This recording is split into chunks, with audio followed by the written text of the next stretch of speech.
Now, while the war in Ukraine has completed 1 year, India abstained in the United Nations General Assembly on February 23rd on a resolution that underscored the need to reach as soon as possible a comprehensive, just and lasting peace in Ukraine in line with the principles of the UN Charter. Now, the resolution got 141 votes in favour and 7 against, and India was among the 32 countries that abstained. Mr. President, India remains steadfastly committed to multilateralism and upholds the principles of the UN Charter.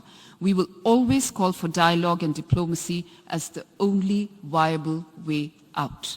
While we take note of the stated objectives of today's resolution, given its inherent limitations in reaching our desired goal of securing lasting peace, we are constrained to abstain.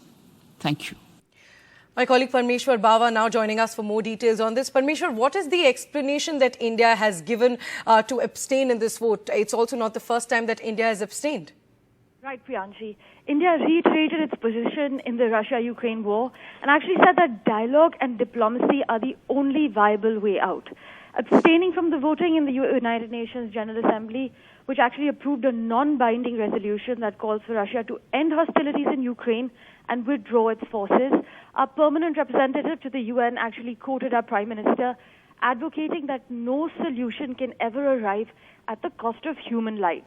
It's also been called a historic vote at the UNGA, with about 141 voting in favor of the resolution, but 32 abstaining, as you mentioned, including India and China, and 7 actually voting against this resolution.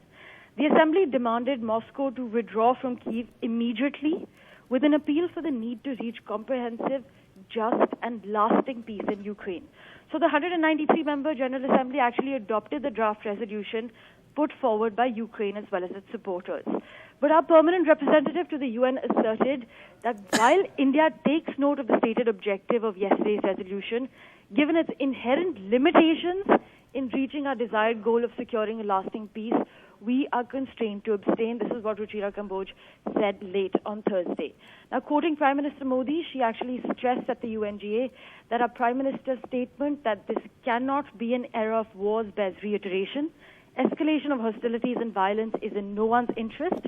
Instead, an urgent return to the path of dialogue and diplomacy is the way forward, is the tone that India has followed. Also, Ruchira Kamboj said that India's approach to the Ukraine conflict would continue to be people-centric.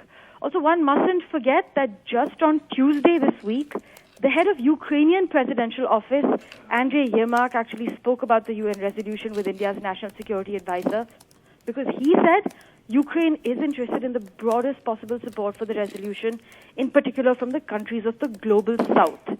If we talk about who was against it, Mali, Nicaragua, the Russian Federation, and Eritrea actually voted against this resolution. And as far as abstaining is concerned, India, China, Iran, Sri Lanka, South Africa, Sudan, Kyrgyzstan, Zimbabwe, and Uzbekistan were some of the countries that abstained from the resolution late on Thursday.